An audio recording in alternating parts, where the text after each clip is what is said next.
UDP ila flag biara min keta Adama Baroti iko wole winter miye Gambiankol be jahali Adama nata win la miya lonka nene sifa mansoto in the history of Gambia 53% ikai wole win ay oppositional be haniye be la vote la nyokan Adama ye danne comfortably and benga understand ko Gambia election is simple majority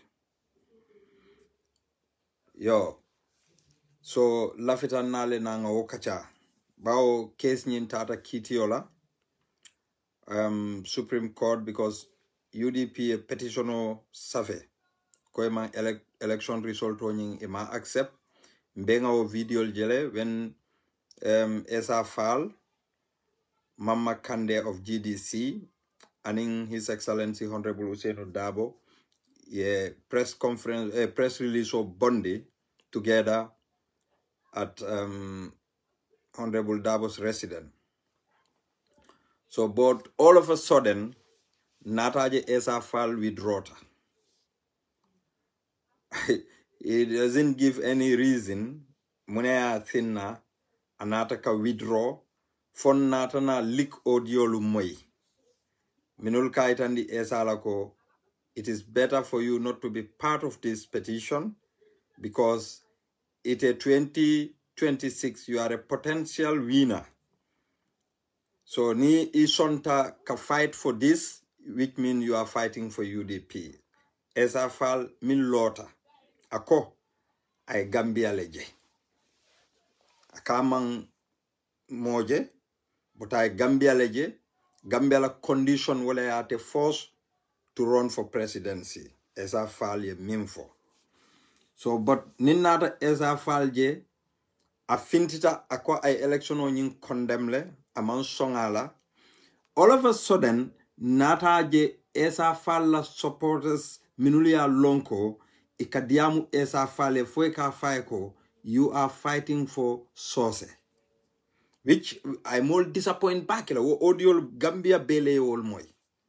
Let nobody ask me where is that audio. Nimi mamoy, you go and look into it, into the archives. But wo audio Gambia bele amoy, which surprises me.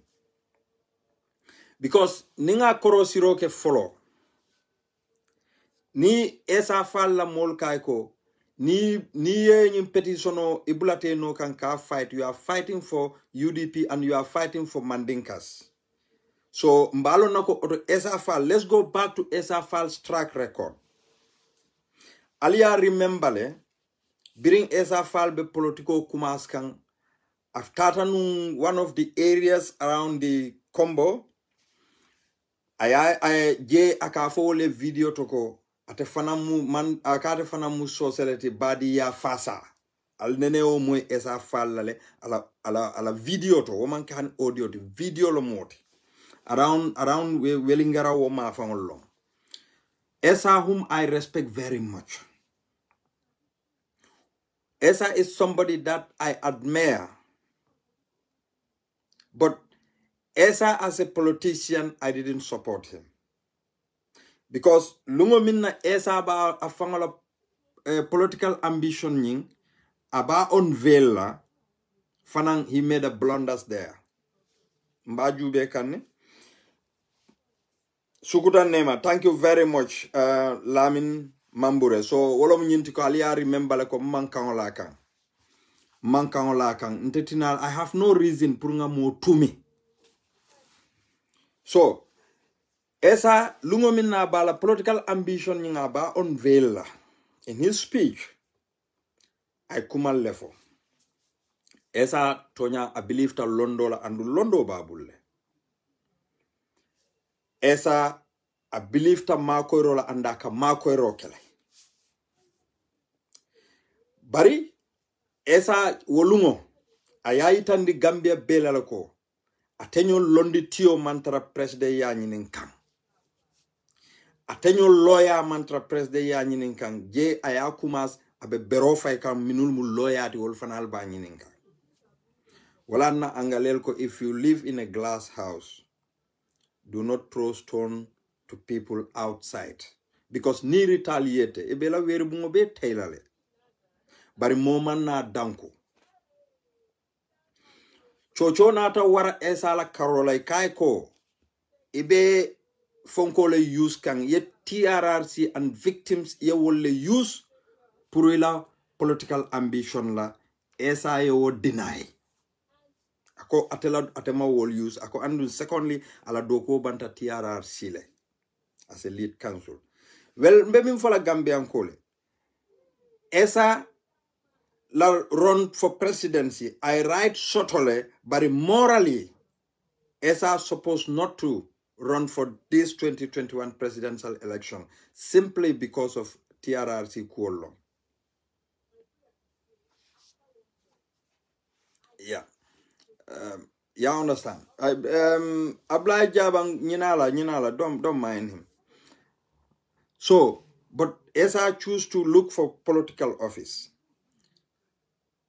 Sai Molnata itandi esala ko, Nikoiman TRRC use.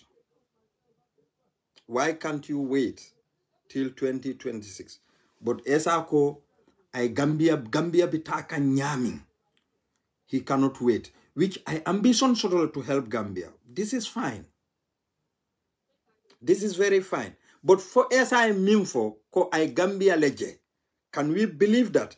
And ESA doesn't tell us any reason Muneati now withdraw from this, challenging this. And telling information means sort of. In fact, ESA was the first person me GDC fango consult kaitandiko we shouldn't accept this result.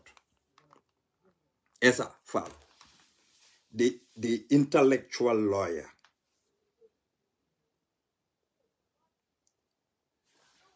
So, Nimbota woto eka mimbe foko UDP is a tribal political party.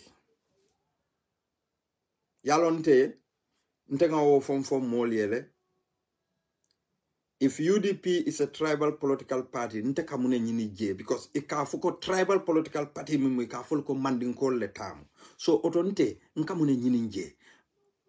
Ala fonye. Nteka mune nyini UDP. Nde. Ni atarako. Fonte. Altel mil benjube kan. Na handamadi na moya. Adasa Taliban. O nyale mata. O alia muta kon kadolole ming. Man kendea. Wala yati nambe UDP nokan. Ni atarako. Iko UDP de ntela sio. UDP ka tanolo woti. Andu UDP lafta ntela sio humiliate la o banko kan. Ntenga na bulankonka UDP le fasa.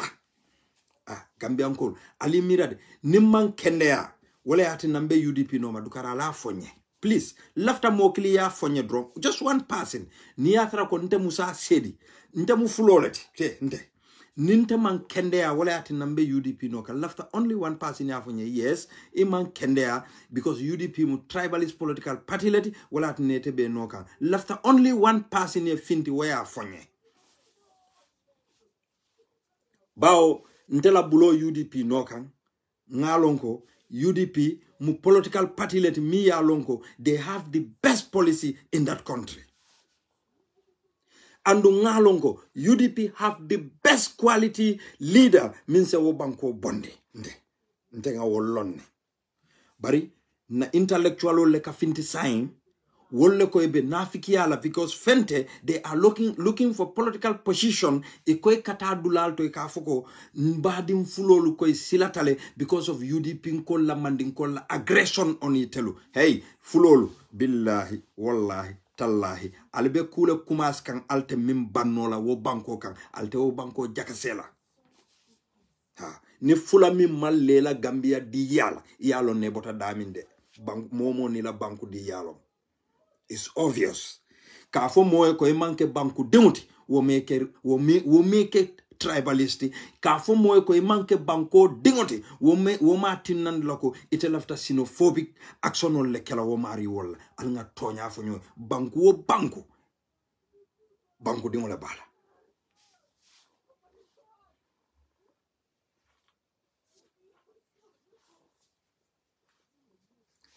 Nko lafta nyinin karo kela ja yalon telu be kam fan kumandi kontel mu misil mollati Christianol be Gambiale and we have no problem with them. Nanata really fonna some religious fanatics minulu ya lonko ka pare Christian ya do ala anin dina dolu milu boko ablay fati wala anin fenke kebu chamwol. They are fanatic people minul ka pare wandi dino andung italiaji alqurano konolko kuliya ay hakona beje alako lakum dinikum wala din mo ila dino mu minti yela dino muta so iteluye fangol la palaso fang siandi alatile yara fan ni nyili o sembo soto nun tombi dunia felenta band ablay fati kebu cham wo na fiki fulolo baren konte ka gambianolu I don't understand mil kata lo ikoy ke la salba solu chika ikoy kata illa moy wollele kata sali ko ma arjumalungo gambian ko ntemalon what kind of hypocrite ntelmu mun na fiki si falti nko nkatale nkasali wol koma alkatara lori katara kawando lale alkalka wolle lamoy those fanatic people ando albe alonko alako alqur'ano kono ko lakum dinukum wala din nko fo alata ni ala lafita dunia bele be kala misilmoti dunia be tout because he gave us the 5 common sense pour nga mira e ka hadama dingu bala jato fengo pe control no façon do mo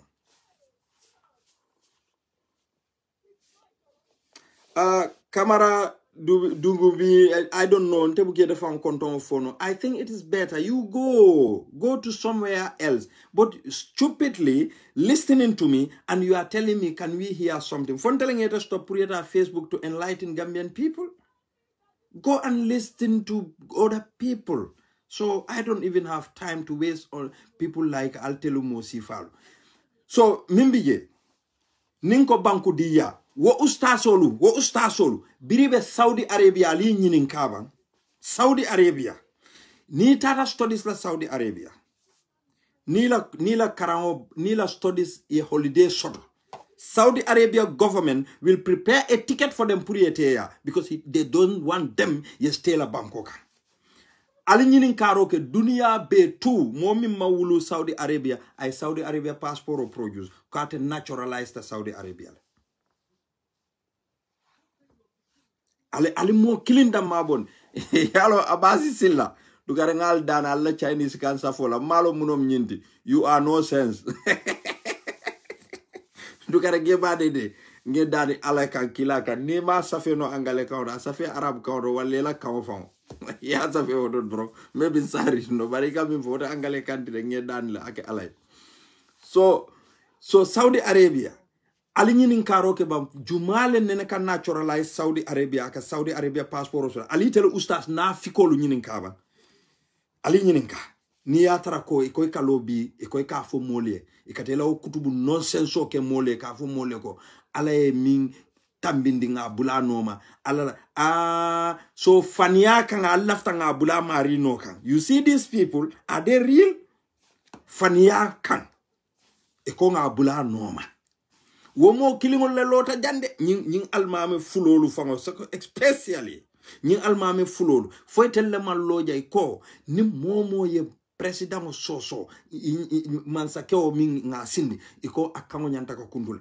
nko fontel la banko ka alma fo ñim mo fulole tel ka mansa kewo tombo nyadil mune atinda carte fayonata multi party system so itel ko kangol nyanta ka kundule bari ñinata ko multi party system wala bentel la banko ka. These are very foolish imams. You see, the problem of Gambia is Tonya for Balia.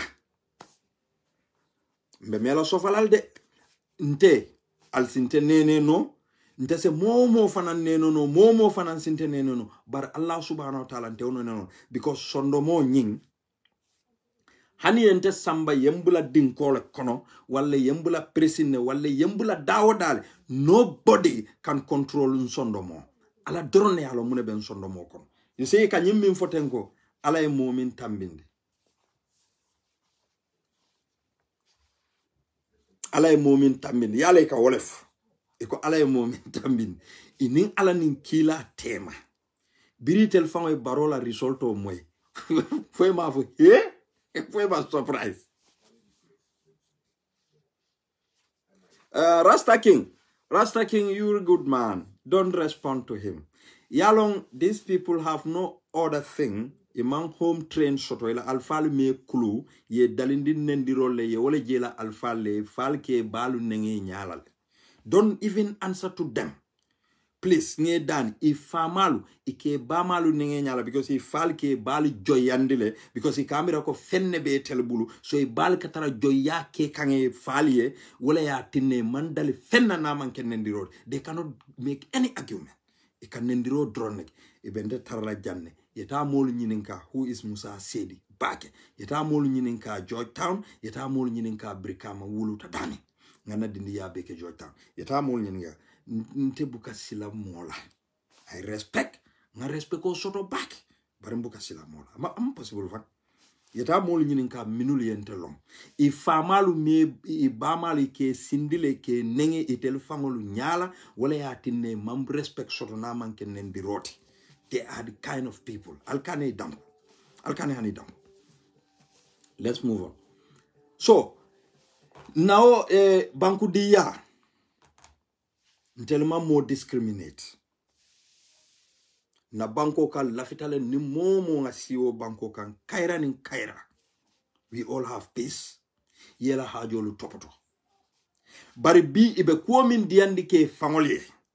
Ali tuje sama itelebi na kumbola. Bari ntelta ko tulaje we will fight to sanitize that country. Pour ku seneari ngoy siwo banko ka.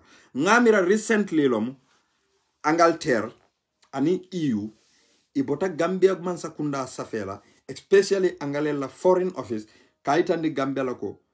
Those illegal migrants in England, ilafta saying la Gambia. So, but Gambia government don't want to agree. So, what they would do if a traveling ban la Gambia government is kind of a sanction. Why? Because those country people here feel like, we don't need some foreigners in our country. But in Telco, let's give foreigners purun telnga mang opportunity fango min soto na banko kan ngadi foreigners la in an illegal way. In an illegal way. So alinga jubedro. Let us be fair to each other. I want every single Gambian mia lonko abe abroad anata fenne nyining. Nko Gambiano sobe ata back. Minka kata ala moli ka molu makoy jumale be tarantel Gambia ding jumale be taratu abdu bi mimbe tarra celebrate la ko al Gambia ding sendi Gambia non momo yake oto ala le mari ngani yo kono londe ite mari ala bina minkele defana na yo londo because ni ente sendi sidia jete amantantala dimbaya na fala aba fanne na fala aba la molle na fala so Momodu Hafiz Fofana ni ente sendi Muhammadu Fofana mandante nafala abala molle nafala so mune bat nan ntebe lafle Ibrahima Sane sendi because in fact ninyanta fendi la Ibrahima Sane la mola asike no ni na nebollo Ibrahima Sane fanan kaminken te ka woleke so munante dahala ban so wala yatina we want every Gambian mimbejang pura beye kaito sotono ye sija nte Musa minka diamu ten ntel UDP nkolu nyilimul bebe diamu la tente nkana nyimim fo janne fanyalo Ibrahima Sane abe Gambia la alonne Lamin Saddam Sane ya Binta Manga ani mil botana Angleterre waye awa wolu awa I forgot the surname aning Fenke Sar Fanambe Angleterre. These sisters, I just forgot their names, but Mrs. Sar have 3 years job. Until nga following announce nko. Biring EU ko ebe sans ebe Gambia dingulu sendila. Biring EU ko ebe Gambia dingulu sendila. Nga announce nko. Ntelu momo ya lonko ni molisi bono da Europe kono hani minsi bono America laftanga lungo from benga ta EU we go and appeal to them wolung Lamin Saddam Sanyang abe bokan Holland ay accident soto silokan ala moto tinyata Nobody gave him a single button out of that. A mantra ke kakuna lamin Saddam Sanyan na la German la Holland passport olo. Bara ako pur Gambian. Nte la wulu ta jan nte kum killing la bota Germany jan nte. I live in Cologne. I travel na train ole jo. I en cost kodol mo man na ticket songo dinna. Because nte doma hani kilim man na koma silala. Na onkul dingol vejele okay. But nte la biological domalu kilenti jemin na ta koma silola. You know. Nko nte bota Germany jang. Musolu ni la fano ibota fo Angleterre. Ibrahima Sane wol bota France anin koto kelu minuli alonko ulbe France more than 40 years. Desan iko pour Gambia dingul ye la Cairo soto. Iko pour Gambia dingul ye Cairo soto. Pour ye sino nyim banko kan abemu UDP nkolo de pati nkatije pati motije andu manta pati kula wolo. Manta pati kula wolo. Ntel manta pati kula abe UDP mo. Ya Kumba Sar. Thank you, Bayo Sonko. Thanks a lot. Abe UDP nko. Ntelanga na tiketol jo. Dol bota fa Angleterre. Ya Binta Manga. Ngatara Belgium. Momi be tata. Ya Binta Manga yen samba restaurant auto. Give us a food and drink and water. Ya Binta Manga. Musona la fano de. Ako pour Gambia. We wrote a letter. Ntata nga EU moluje. Nko alia lonko ntela banko bota problem ola kono until altelu alie donation o dani mole jam mintata 1.7 billion alko pour na banko ka. Sai alko albente la banko dingol le sendi la. Nalie sendi. What are you creating for our country? Allah mako roman na fasodo. That day they have listened to us yenna later ota. Ya samba. Albea moy sidia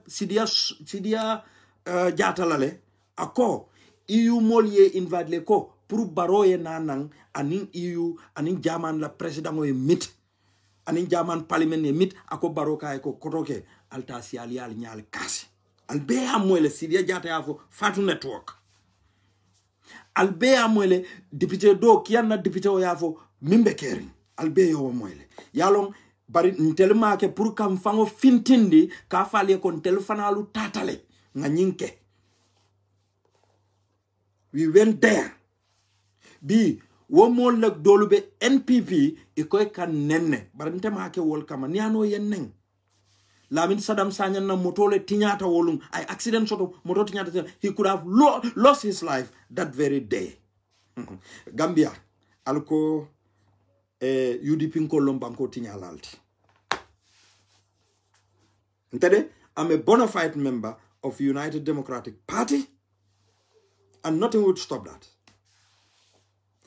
And I will tell you, I'll tell you beka diamo Adama Barrow la kola. Mbo fola lebi. Adama Barrow aninte baring mimbe Finland e ka fay Bakary Makadi Bojang. Ani wole ke lanu laran killing ani lamin ke sedi. So ni mo nyanda Adama support la, nobody should support more than me. More than me. Nobody. Bari tonya tabulo. Andung amampanko sambano. He doesn't imagine the son. Adama, I know when you go to sleep, ibuka sino. Because simply, mafia haine bela banko kude talakan. Imagine Gambia Port Authority yela dolingula Gambia nkole, petroleum woli yela dolingula, Abubakar Jawara woli yela dolingula, Kalilu Wage woli yela dolingula, because they give you the money. They give you the money. Ilafita kaita ndila ko now we want to grab our money back.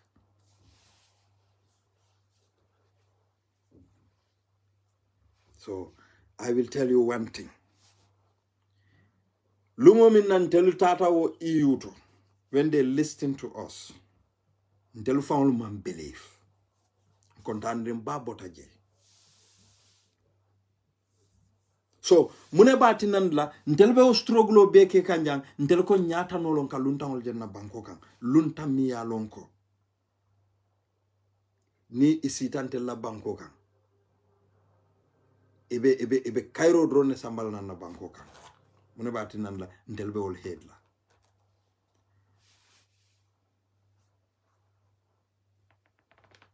mune ba nan ntelbe wol headla bare ni to nyafo iko itebe ten kukiling Adama Barrow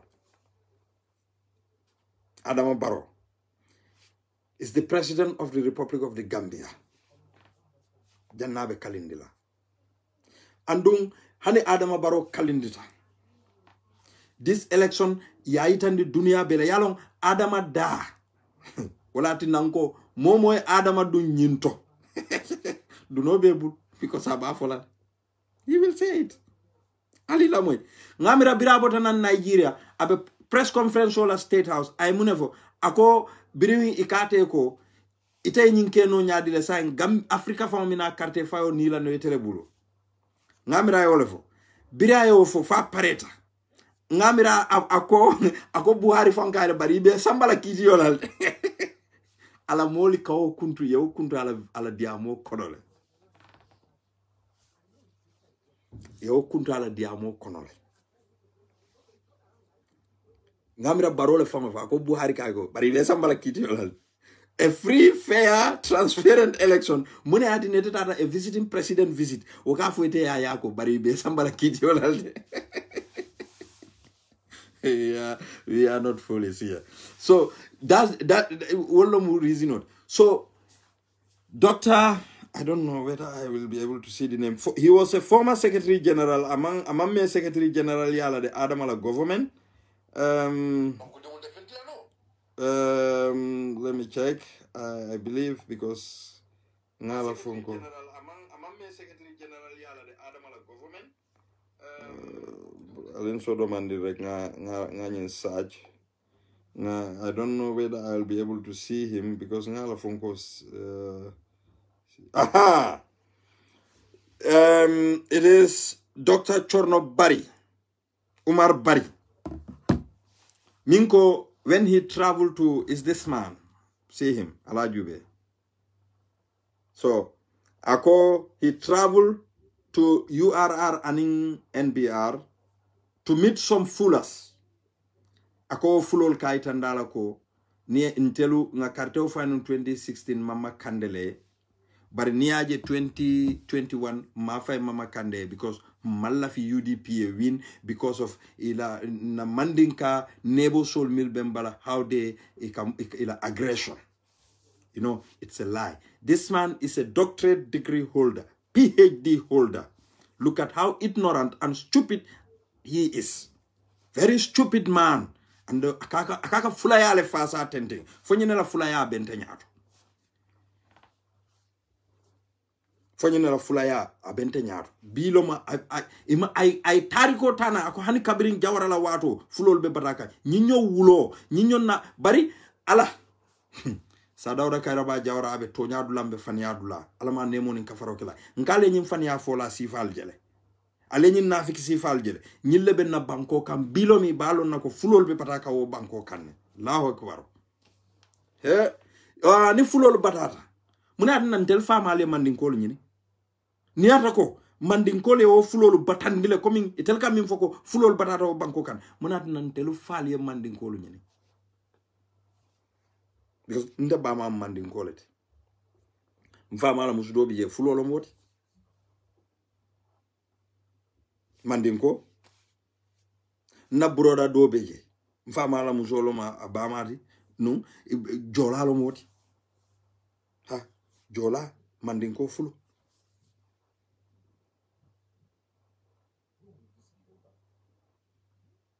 hey we want to see Gambia forward. Alnga unite Tonyakan.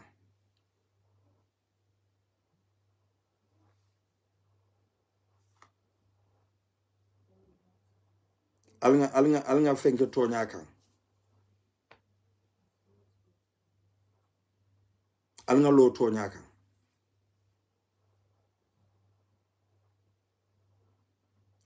Okay. Mandinka juma ale bije ite ba sonko dukare nge dana ke ala nin kilaye politiko kane dum fania fola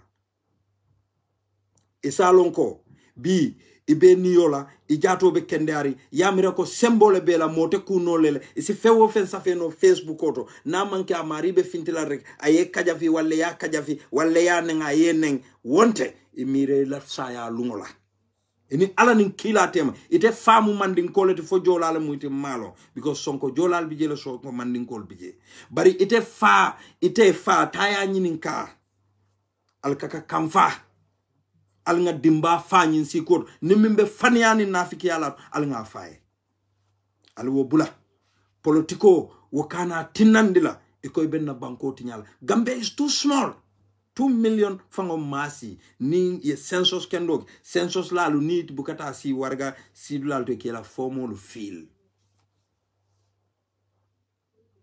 alnga wobula perhaps maybe niatete mu mandingo da keno itela family wala ka sido lu tora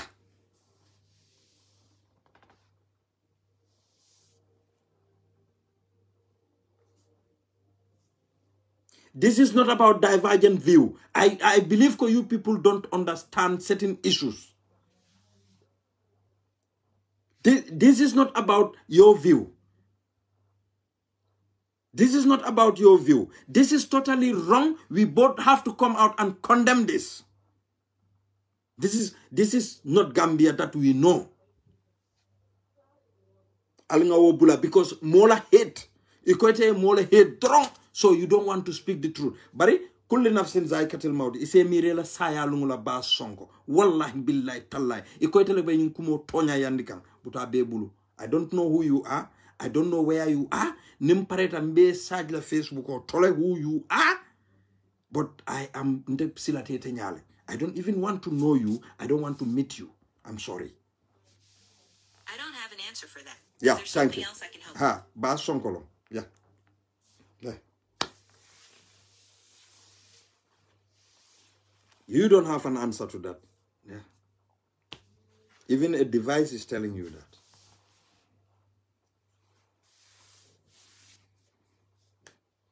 So, this kind of attitude, nyanta wala bulala. Nyanta wala bulala. Ntade? Ntemu fulolot. I have no single day means wallahi billahi tallahi nimbe tonya fola Gambia mbenga alone jumal leka jutu jumal la Gambia. Mbenga alone. I would not even mention anything to that. But mbenga alone. Mbenga alone. Mbe kuluta Gambiale, mbenga na dindi yalke Gambiale, mbenga ke different community. Gambia community tije minsa fuko itella area bemu community mo sifa klingon let. We are mixed up. Mbenga alone. Mbenga alone. No, well, I don't know what you mean, joker. Are you joking, Bas Sonko? Are you really joking? Or you telling me whether I am a joker? So, can you please help me, you distinguish in your bank, so that I could understand what you said? I am talking to you as a Gambian brother. Njamantra diamuke on political basis. But telling ko, nimu divergent violeti kaitandiko, yes, mandinkolu ka fulolu batandi Gambiale. This make me cry. Billahi wallahi tallahi. Nka mandinkolu tonyele. Alnga bula ka sidolu tonye. Ni mandinko yake wallahi yake siwo sila ni yake suruala mbe fintila. Ni yake jolala mbe fintila. Ni yake fulala mbe fintila. Ni yake manjakla mbe fintila. Yake siwo sila mbe fintila. Barinka mandinkolu tonyela. Alnga bula ke tonye. Alnga bula ke tonye. Ntelte mandinko la mandinka ya tano lante talano la fanan Gambia. Ala le siandi. Hani nyin jamani min tebe jang. Fali amira ko tribe sol te jang. Tribe sol be janne.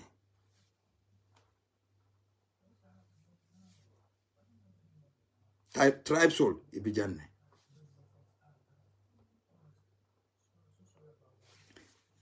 If you were a German, ni e kontongo foye. Ni e kontongo foye. Iba fole maya ila German nimi real German odi faul kalon Smiths, Maya, Becker, Schneider ibe kontongo lu moela real control mula ifan kalongol nyinul de these are real Germans ifan kawolon bari ibe konton dol moyla ikanyi East African kontongol sotole they are Germans.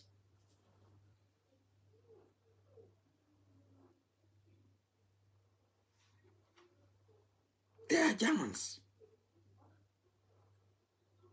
Well, mimbi je dorom wala mu nyinti ko dukare al nga siolu bula nga tonya fo nyoye.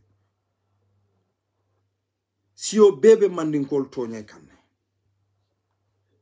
Ni diamuta drong because inferiority lomu. Ni mandinkol diamuta drong ko haybe si fatam fansol la. No. Al nga wo bula ntello mu si fatam fansilal not the mandinkas. Ntenga lonne I even have some of my friends ikafo minilo ko bari ite mutendi iteka mandinkol fasa barinte ala ya londe mo nyama ma ya fonte we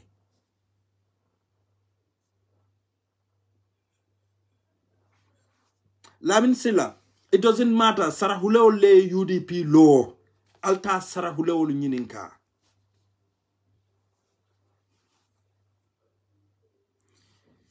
So, well, I mbetambela nyindulala ngadun kacha kono. Because malaf me laja. Gambia is suffering. Adama Barrow mbe danila. Do not make our country suffer. Ngaje dole ya safe ako sukuru boto in Jara Soma atea sannun 1950. Ntabota Gambia on the 27th. Ndagan sukur boto sang $1,850 Brikama. $1,850 nga sukur boto sa wala Brikama.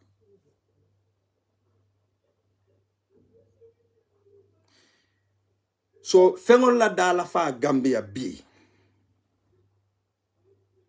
ama mo kumpa. But the average Gambians working in Gambia I'm a favor. I batandile. What can we do as Gambians?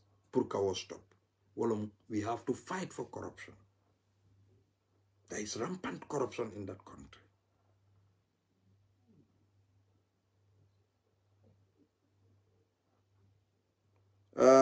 Mansour Drame. Please, whoever any more benyola, but when this is a responsible platform, don't tell somebody that is a motherfucker. So stop it. Do not use abusive language here. I beg you. It is un-Islamic. No religion accepted that. So please do not insult. Don't use such foul word on anybody. Iba foka miye. Iko ala mother. Feta ma mother sort. Are you a motherless child? So, Niwo Mari is saying, I the same thing Murundi Tekang. Are you not the one insulting your own mother? I'm just asking you. So please, don't. Please, Mansour, whoever is doing that, nae kamfandile, don't use that language. Because our mothers suffer for us. Lungo minebe ibe wulula. Itata sayanim baluole tema. They would have died. They breastfeed us. Ngan sumune kang, ngam bui kang, mejo fenna fonte kontabina la platform olto jang, ngam modo banning, I am banning. Intelebem fango banning kang oto. So whoever is insulting somebody's mother, if found like a fango banning, because balea wulu balea wulu. So please, ngal dani. Let's argue and agree, but not insult. Please, ngam mobe dani wala. Allah baraka. So, mimbije fengol la da siya Gambia. Lopitano lumol bukatano je. Bi wo ambulansol minulu be baroka e distribute Gambia le. Bi Brikama Hospital is asking ntela ambulansole. Brikama la ambulance ale. Well, if it is a fake, Barola family are all fake. Barrow's family is doing very fine. Hani sign on the fresh call le fango momuta me ma understand special doctor have to visit him or her. Ma fo Barrow de ngala family. Ni atara ko ya feel ko sasa mimbala te jara nola Gambia jam because Gambia loptanol mamborozo iba evacuate la bare ntenite ndel bital lala wo loptanol to nimma larango soto ngalla duma. But we said we want to give better life to Barrow bare ntelenga suffer. So ninga min dua alaya apero jabila.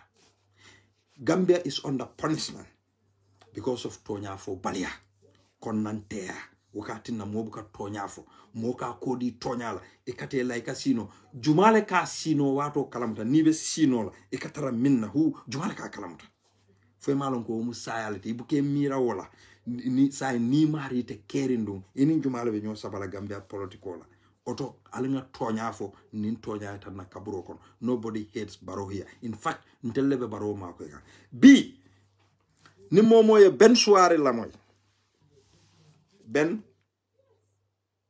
mbe tentula bake mbe jayla. I have to extend my greetings, special greetings to you. Ben is a good citizen of our country. And may Allah give you this strength, good health, and knowledge. I mean, ibe Gambianol, ibe enlightened minna about the corruption in that country. Abubakar Jawara la saga albe amoyle science. Hani kodo fango buka tarabul. Bangsol fango buka pare ka loan.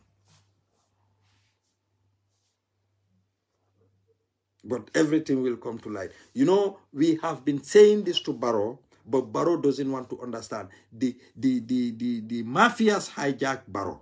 And Barrow ta hanila murula koma sign. Because now muruta koma, fenne bani wol tema. Some have documents, some have videos, some have audio evidences. Ate murula koma. Imagine ferry service. Ka ferryolu repair.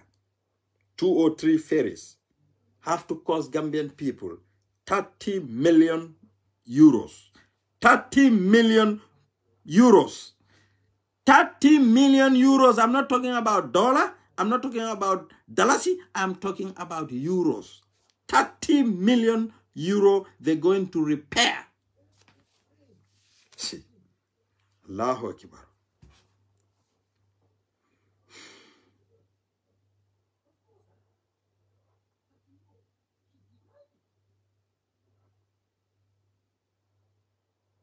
Why? Nimin badimbe liyo kono.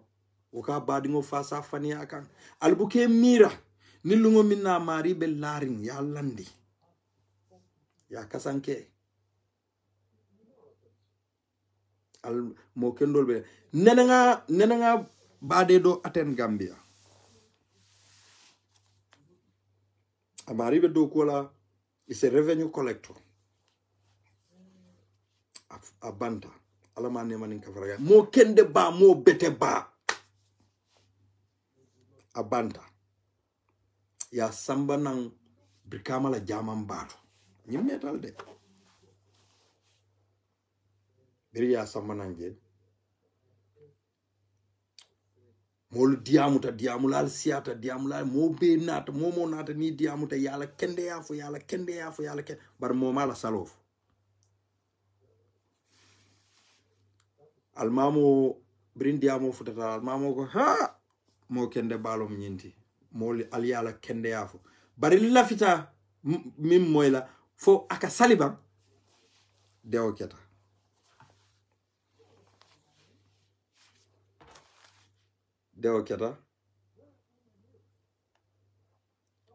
so birin dewo keta ye fonko mo kile wulita ako atene ne aje salola le kaka salle almamo ko mbe salla asaltama asambantara bade mo kende ba alama ale ne monin ka faroka a so arjano so mbe kuoku kela alanga alanya silamo dundije.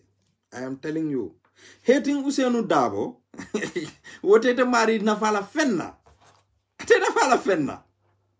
Ousainou stood for truth when it was hard for Gambian people. So, I can understand some of these APRC militants against Ousainou Darboe because they think that Ousainou ya jamela time back. But Alnyanda Douala Ousainou Darboe, who knows whether you, the person, would have been Yaya Jammeh's linear of killing. Because ni Yaya Jammeh ala brother fango fa, I am Masi Jammeh fa, ming ani denta. What about indemnity? What about indemnity? So, Alinga will understand. Alinga will understand. Yaya was not a Democrat. Na bondi. Alkana kamfa. Aliatina albedolu nenna. Albebulala mo kendol la Gambia. Let's fight a common fight here. Minulia lonko yenna banko la kaito soto andung imang entitled. Dukare alinga political linie bula nyinkuoto mbenga kukilingo fight to sanitize our country. Barabe keno la nyadile. If the directors are marrying president's sisters, president's nieces. And this president wolo matela dokodi puruka illegal people will fenge puriyate support because he want to hang on to power.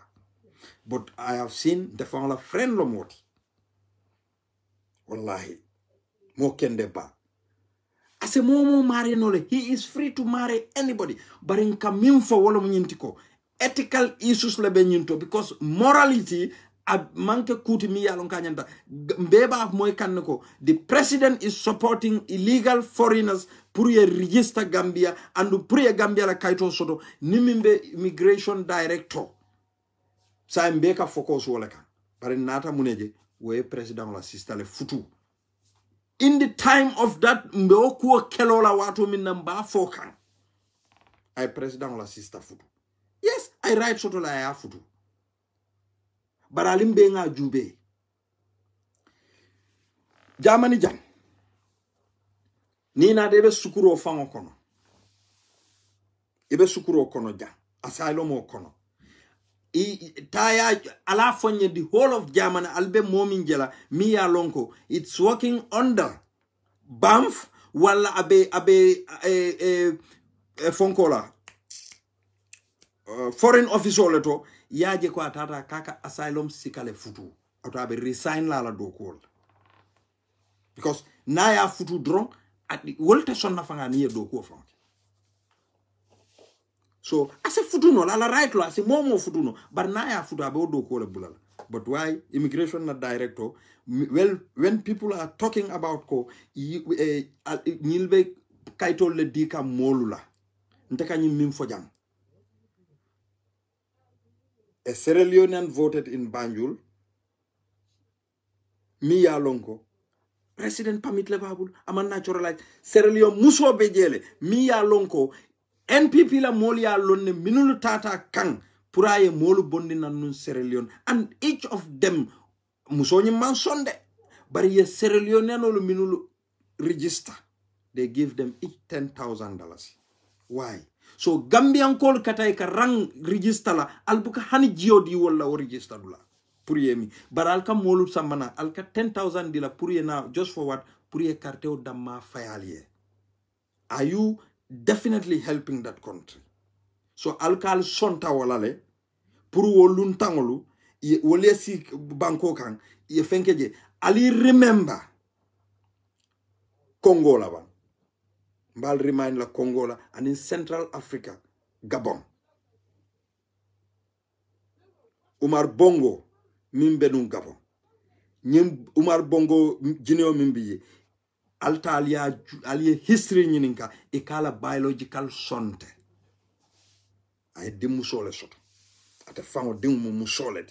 So aman dinkewo soto. ikai nyin adopt imaja dimmuso ala biological daughter imaja woni nyim president man benno andu iko adingolo bari dimmuso ya tande ko nyim man kam fama dingote aya adopt atele ma fama dingote alta Congo Kinshasa Laurent Kabila jumala ya afa Joseph Kabila aka dingu mumindi mi ya lon ko Joseph Kabila is from Rwanda sorry not Rwanda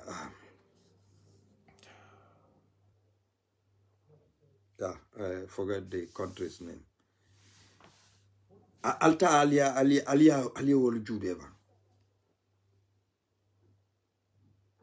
Joseph Kabila abka hani France kan fono ama France kan moy ataka addressing ken Burundi from Burundi aka addressing ken angale kanol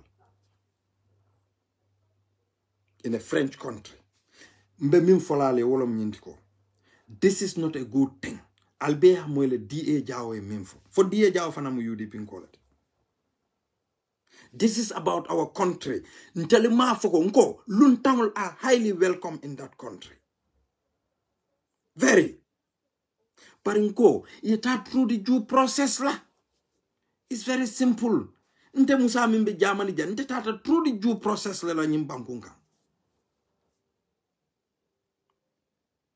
ite mimba fasa kan bi itata nin due process lebe dami so ilafta tonya e tama nyim banko ka bari ma lafta tonya we tama itla banko ka andal kalka si alka foko alama ala nyinkete wen ila hat kono ite alon mimbije andu ala ya lon mimbe tela hat kono isa ma bonon tama ngo fo Gambia mfawol buka fo moy ko ka mo sola ka duwe ala duwa man futa kono fondel buka fo nyoye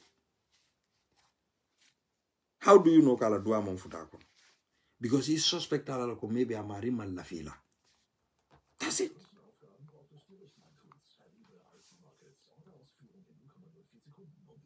eso e ka suspect o da mal la ko maybe amari mal la fila wala yati ne ko accuse so no loke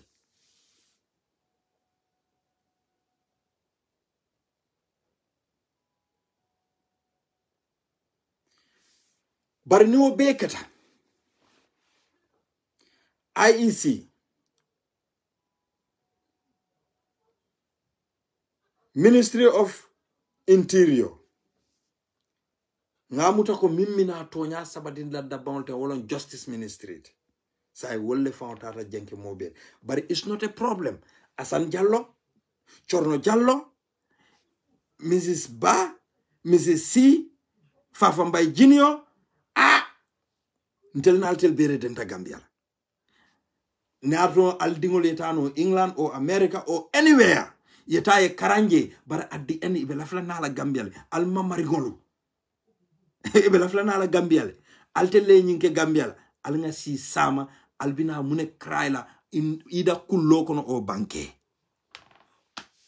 number to take ala wode definitely saka ku jama itandi mo la dunia janne famto today Gambians are crying ko alem minke is not correct alko alkala jele mo la because man sembe soto yes man sembe soto bar sembo be ala le bulo bi Mauritania ex-president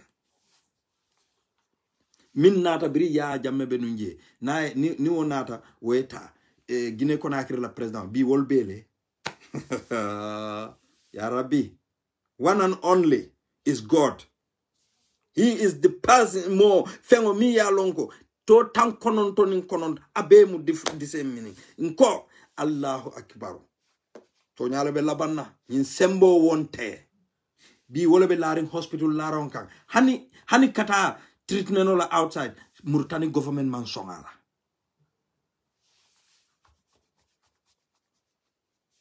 he's in prison kuranta haina lare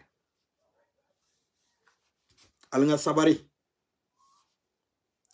adama bi sembo be le kalo motolu santo ke bulo wulindi ko sembo be telela sojarol be bulle ni gambe dinglu mamanta isem bunkidola isem gas isem sorong iko wala sembo be la ay adama a day will come you will be toothless milike nyori ye nyori milka foy ko kana sonyin na sembo be la bari nyina takko lunne be soto la sembe te tarlela andu minul ka foko manyan nan na mansa kewlu sosola bari buka define manyan ne sosola muneka ikon kane soso tonyaka andun tel buka mansa tombon nunko ye firaona wol tombon nyami ntel kata multi democratic system la wolon carte fayote bar firaon annabillahi Musa birim firaon ye silobula aya a sosole a lota tonya mole ye firaona bondi bari alla ni ustasolu ye Ablay Fati kebu cham anan do kotangolu wala koy ka finti e koy ka fo mole ko ala kitta minne tellement ala long Ablay Fati wala lota jay ko Moria man betea Nasima man betea Safisito man betea Ablay Fati kam ya jammela sumuna ta ka faya nyaka Ablay Fati manke bu chamo joto de para Ablay Fati fo manke so Gambian kolo altel milka sali Ablay koma mbal remind la wo video la alta ya ali anyininka alta je ali anyininka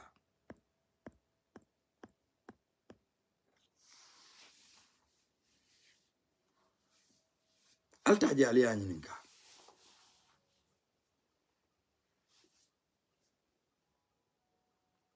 alta je ali anyininka Bini Gambian call ya Filco, everything is fine. While the Gambian people are suffering, a felenti be scandal min findida. Ah, Mrs. Kebe diamutalde. Akwate manke employee at Gaj, atemu consultant oleti. In fact, Abubakar Jawara, nying isansu kuo min beka fo, purka lansino sotoka isanso sambana Gambia Bankoga, he was not even qualified. But he corrupt the system. I all corrupt, I pura all be corrupt, I government corrupt, and aka sembe barolela. So they want to give him that lancing, imagine I blunderske.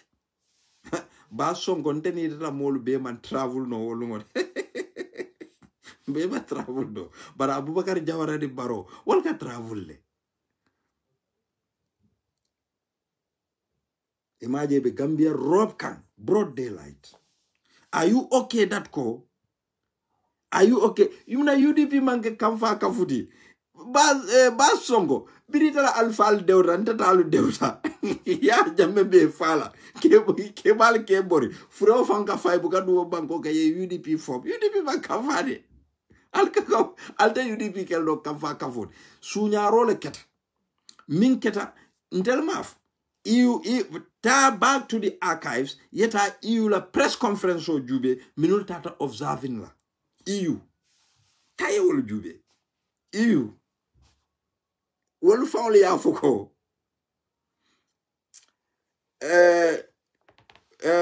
Buba, yes, I don't think you understand what Islamic leaders are. Itama understand. Somebody who is lying, telling lies, abe mol mislead la alkafo moleko Islamically. Let him go and say that at Boraya. Abota daming. But because albe mol batandla. Ablay Fadi fenelo. He knows nothing absolutely. Faka munefo. Aka salo min ken kawo salo leke. Aka fatia min karang kawo le karang. Munem, he got knowledge, yes, we all know that. But abe nafiki min na bolka na ofo. You don't want people to talk about that? If you do not want to hear that, go out, please. You can't intimidate me with that. Muslim leaders. Muslim leaders, my foot. Muslim leaders. Muslim Ngabra Saudi Arabia la crown prince mimi. O kamuneke. O minka mol fa ka fo yeke asibo asitkon. Pour mo kan fon kan detect.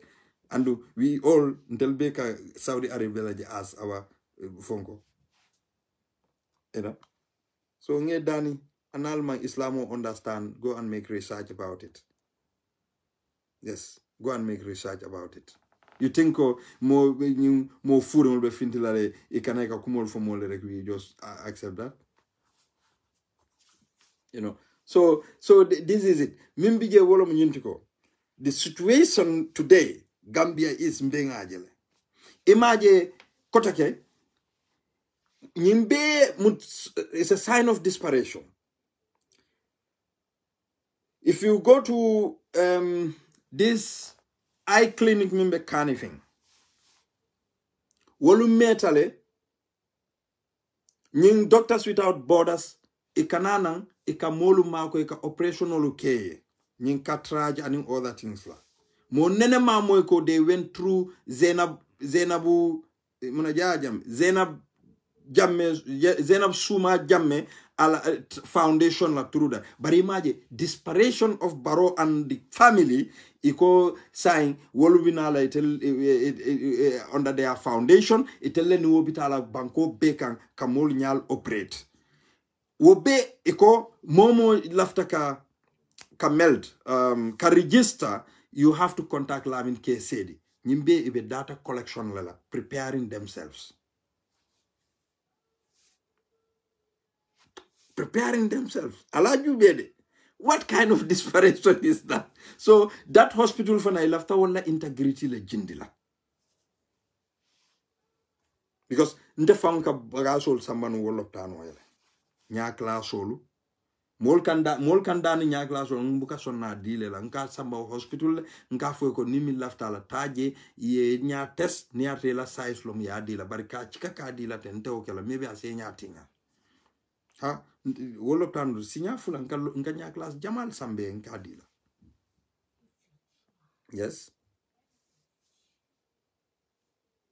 But today Fatwa Barrow Foundation, it's a sign of desperation. Nyimbe, they want to force themselves into Gambian people. Kaitandiko Gambian people love us.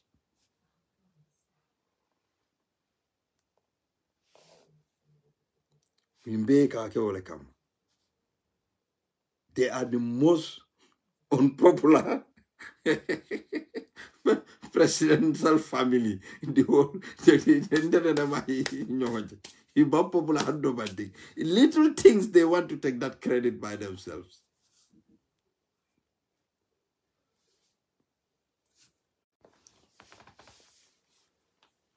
So eka woleke. So mbe min fola mole drong. Wala munyinti ko alnga focus. Our people are doing very well. And ila focus be damning. It is the betterment of our country. Our leaders are doing very well. Ngajele na modolo ka finti. Ika foko ha UDP la leaders oli finti. Wadla UDP la moli finti. Ka itandi mola ko. Muna mu UDP la fonkoti. Mu UDP be lori mune kang. Ibe mune kekang. Inyanta mune kela. Inyanta mune. Nko. Why do you want... What is there that you want to know? We have to stop blaming. Ni mang fengo long. Taye mol nyininka. Albeye Mamadou Sabali la diamo mwelebi. I mean for. Imagine Baroko akata base.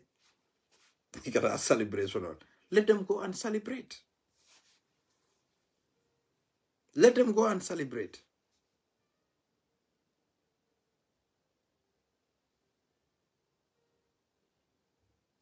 Let them go and celebrate. Bari baro ya lonne nkabe kalila al-Quranol. Nyilun mil beka kumofu barola halaki watu le sita. Because al-Quran al-Karim wobe lorin tonya le kan akabe ole mutala ke kali ko atele winta Gambia ko le karro fa atele jumale ba kalindla Asan Jallo. Ibaje ala be bendila. Alkara Asan Jallo kane fa sa Asan di. Na ya kalindi from Chief Justice. Na ya kalindi from Chief Justice. Na baro kalindi al-Qur'ano kono nyin sora tanni nano min bebe je ibe sal danka ko alba ke kan tonya tanole kan fi al-Qur'ano mutat ya diala ay kay ko kali butu atutal buluje sai ila butu ndede alama alakana al-Qur'ano nyin kana la family wo punish because all they are innocent. Baral mo fulo.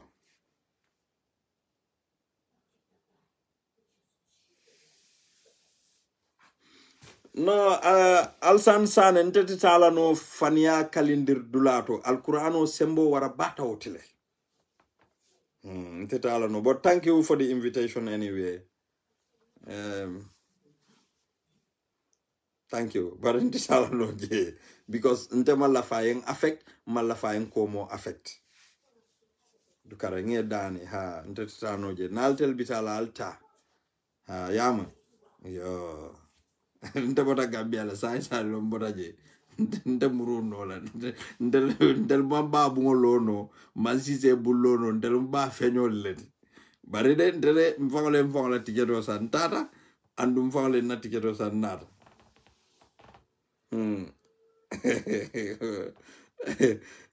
Nel sport kane fama batanda fole tele wolo tele UDP la lonkangolo fabre balo ajube doro yalo mine fangan jakal na badin sarawlewol ngetel je bage tunkara sankare iko etel lob tamu NPP yalo NPP dum ngamra gambe patilom de bar butung yalo discriminative ta bake bar butung nde ba folalde ba sarawlewol ala do mando mang maltel ni politique long nal tata Angola ala do mando mang ngal dani ala kankila ka dukare ngal dani ala do mando ma politiko kon altele mol tarajele mol buga kitentinde ha yamoy ala altele mo kende balo maldi because ni mira Allah sarafure alfalla ha Allahu akbar okay but altel science albe kol ke kan jabi ngalla sarafule keba dola video jele sade doto o base benta ko to be siring woka kumo min fonum Gambia ma ani UDP ma bar sarafule keba do bi aka ko hani kana woke kana wofo wo manyinya ha yo wala tin kale ko al sabari al nga sabari ntelom kilinti ndela broda la muso mu sarafule wolti na broda na elda broda ala muso sarafule wolo so al sabari ngal danile ala kankila kan al kana woge albe filirim bakele albe kuota kan nin sembola nyami ala lonko wotumo imaje ya jamme kudol ke non bukeje bar sain al telbe min beke kan aka jelede rekodo be mol bullede al sabari jannin sama ibina sulala gambian kolu la fenna gambian kolu yela video bondi e ka play ay se fano tora ye komo tora mo kana sowola ha ngal dani yalon tabe nyindi amu min bela jan nga diamu tiñari ngoke dron wallahi lumbe sila nsimbulo lam kundo ngakumbo wala yatina momo yalon ko ikata social media e kan nendiroke al nga bula nendiro will not solve anything ndebe sirin na bun kono jang ndeka monen Stuttgart anafale woma tinna woma riya dafan kentela kutu ni na argument amanki han argument ina man agree in terms of issues dukare so Obama is independent totally alfal they are independent totally in that imanyanna nala lolay babanena sako momi ya lonko aman moma forcé a fangole ya dake Gambia la kutu abe Gambia makoyla alanga nendirol bula nendiro te moma koyla bi ibes iko symbole bele jato be kendari imira mola inene tata sasa to min jube abelarin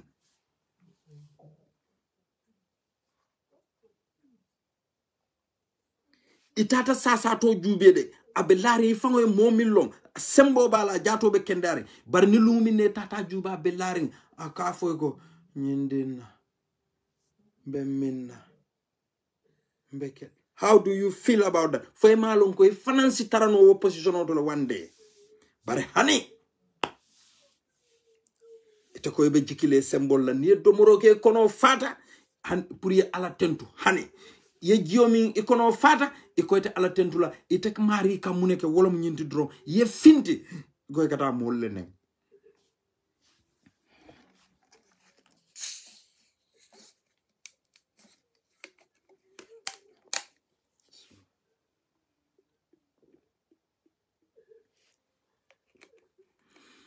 ya finti ikoy kata mol lene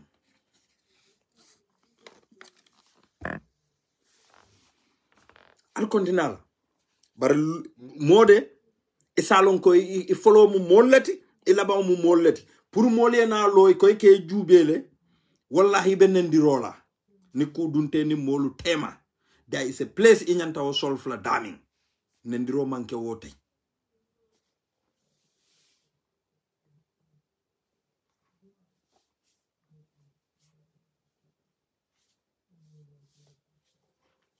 nendiro manke wote alnya sabare nendirola alinga banendirolo bula alinga nyola alfa nengo bula imam mo min fawla alfa nene long e ka finti kane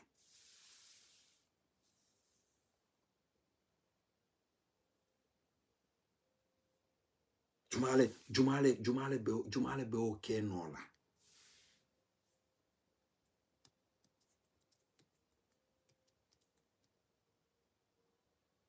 alinga sabari alinga ke alanin kila nga sabari nin sabarta wallahi mbedna kosmu tonyale tintel UDP nkol alinga sabari ali bule yen hadani alimbure yen neng alimbure kuwo ku fo molye ntel be bankole no kam pour tonya kan ali jube most of them ila profile picture to e fanglu buka taraje why they don't put themselves there because they are not sure of themselves. They want to be disguised. They don't want people to know them. And many of them are using fake names. This is them.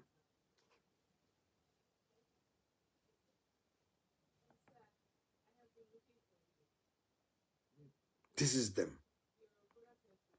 So, mina min fola GPTC, GPA, Gambia Port Authority. Mbe Gambia anko be danila, especially minuli alonko la route be wo silo le kan. Alkana yamfuye. Mokana yamfuye.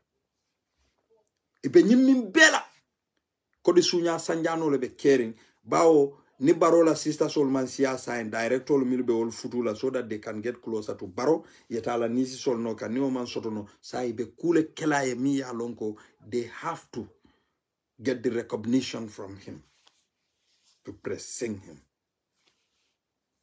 Because Gambia Port Authority is being controlled. Gambia Civil Aviation, Social Security,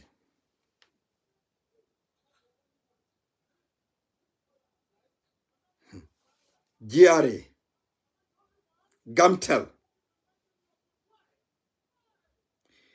Mune mamo news to ko another GSM company le nata bari Gambia government fanko ite wol tofola follow. Alko transparency le be banko ga. Alko ba songo alafta o banko sifal. Welcome. Alim bengar. Abe fola jumalko. Mo badin tante Gambia. Mo badin tante yed. Foni ni mi make no ibadi o kai mano.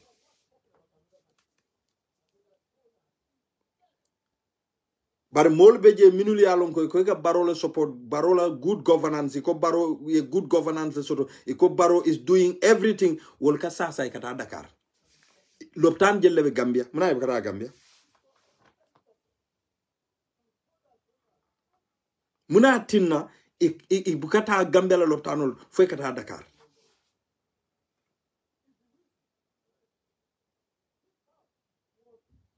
Muna ne kata gam ibukas tara Gambia la loptanol nko ni nte wallahi alaji tiana ni ta sitano ite se la family sambano Dakar pour yeta loptanol nte ta kelano Binta Lamin Bass maybe o fananta kelano mo jamal le bije milta kelano so ni yaje ko wala tin ala jube alta alquran karannalu nyininka sunkarola kuo fangu munet wala pour you feel the pain of those who doesn't have and they are suffering, how they feel.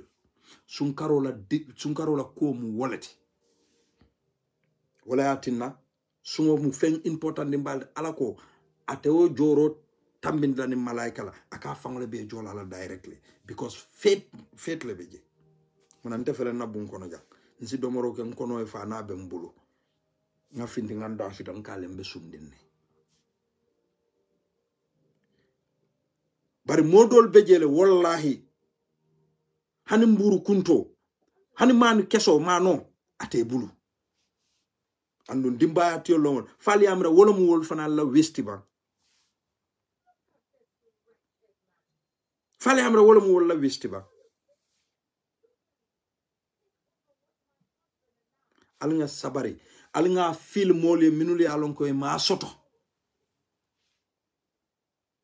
mo bete la mo sambano la Dakar mo bete la mo sambano la Lamtoro mo bete la mo sambano la Afrimet mo bete la mo sambano la Bafro. These are commercial hospitals which are very expensive.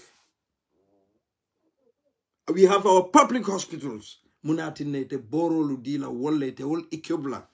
Baro imaje be baro ke ka minti amanke minti ibake ka woti na Gambia footballers iko baro gave them 90 million ngamra newspapers all level save standard newspaper Gambia government gave barika for baro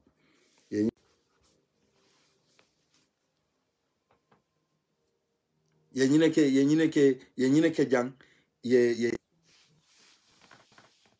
nyine ke ya jamme ya confuse ya tinya fewo fe ya jam fe ambulance ol baro trakitol baro 90 million baro get 90 million to our footballers ndani na players all nata nyola when they are going to Qatar SN Brussels a transit sort of Brussels ngeni karoke Gambia airport nko our footballers ntelu minul be ka $1,000 sojoja nko what about them did they pay kenu nyinga wanya ayalo ibe Gambia la missional so nkai ko fontel mantra Gambia la missional the social economic development of that country diasporan people are contributing 48% of our GDP.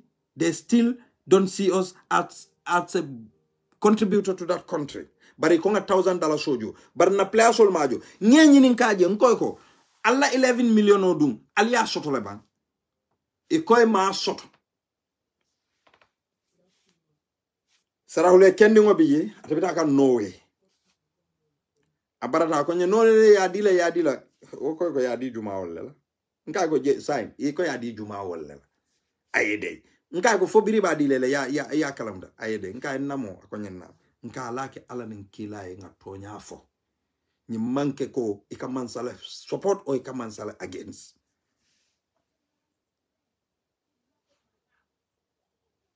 You see. So this is all about that.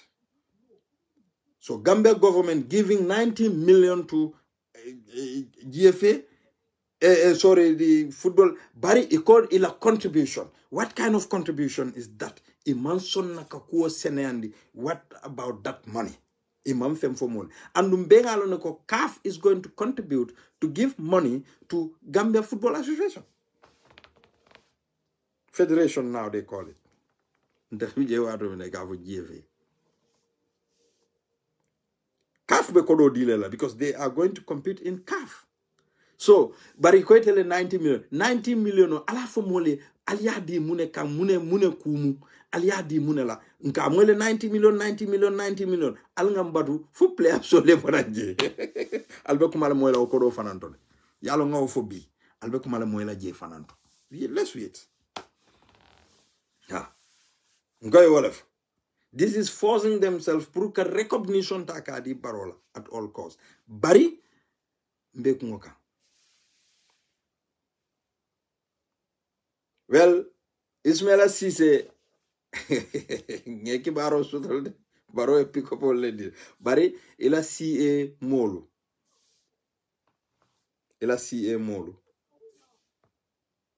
they are good citizens wolu manna politiko kono ñinindirola they want to fight for the country bari ite Ismaila yalo molu ye ñim foye janne ite amuta ko Usain Dabo ite lafta wala kede ite kuntaki ñoti yamuta ko way min sotono ite ñanta wala sotola overnight imaje baro di amuta moye ko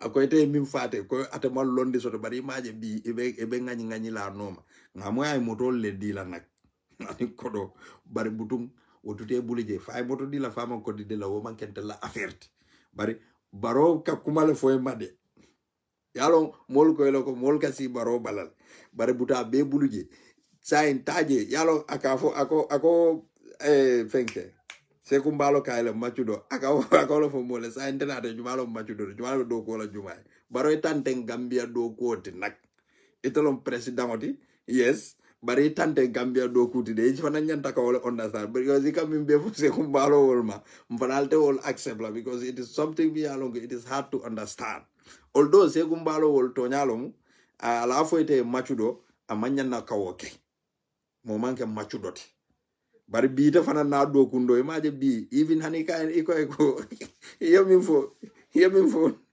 ila ke ba do iko hani ka ne sim fita ba fita la o to nyarete bari butum yewolo fana fo moye Ismaila Cissé la koto wala na Ismaila e nyanta bole la family mo lalde wol foro yata bakel e nyanta bola bobala wala le you from a very good family Barbudu welcome ni baro fengere ni bota ja boy kan problem tal o ma get la problem so well Gambians mbe mo be tentula mbal jayla of watching mba fala mole ko minul kan nendiro ke alsin nendiro bula minul ya lonko e kana ka argument manewol sambana ali mira follow because nyimu safero lati alkamin be safe molle kalje ninte melo doye lonne isatina moye jutuila min manyan ka jutuila so alinga sabari we see the country we move on alinga okay so mba fola mbenna mol be kontonna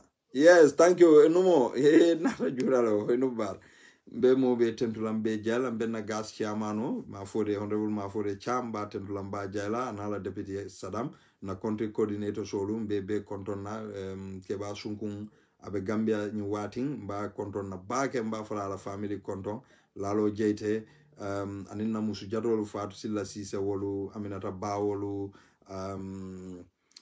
mbare muso fadda haba cham wolu be konton na mbe mo be tentulam bal jayla mba fala mbe UDP la executive wolu mbe konton na today I even respect those people more because munom they want rule of law. I have seen their ambition for that country. And Ben Suare, my brother, I admire you. You are part of my mentors now. Ben Suare, keep it up. You are a good son.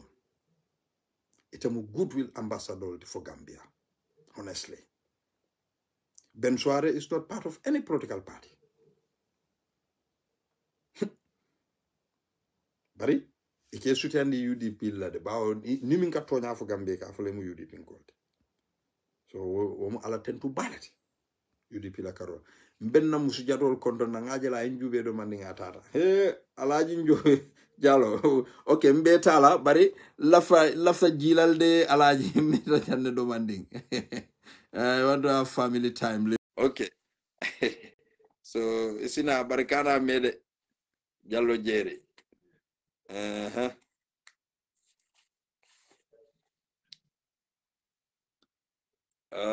Abe fenge kande between malo network o yalo sometimes, but it's trying to come. Ngalo nana ta laftaka kumale fo mimba da Gambia kuolo mnyinti. So mba welcome la line nana anyway. I hope the network is going to accept him. So alinga kata bake nga lo tonya fe nying almamolu minul ka fo mole ko alala kero ala nene ma fo moye fani afasa. So tonya mantra min tamata ni election oto imaje bi I belu ila consent ifangol ba feel kan because they are seeing ghost in their life. Ibuka suto sino. For kodile detail formune detail biring IE silomba moluma yamfuali ye.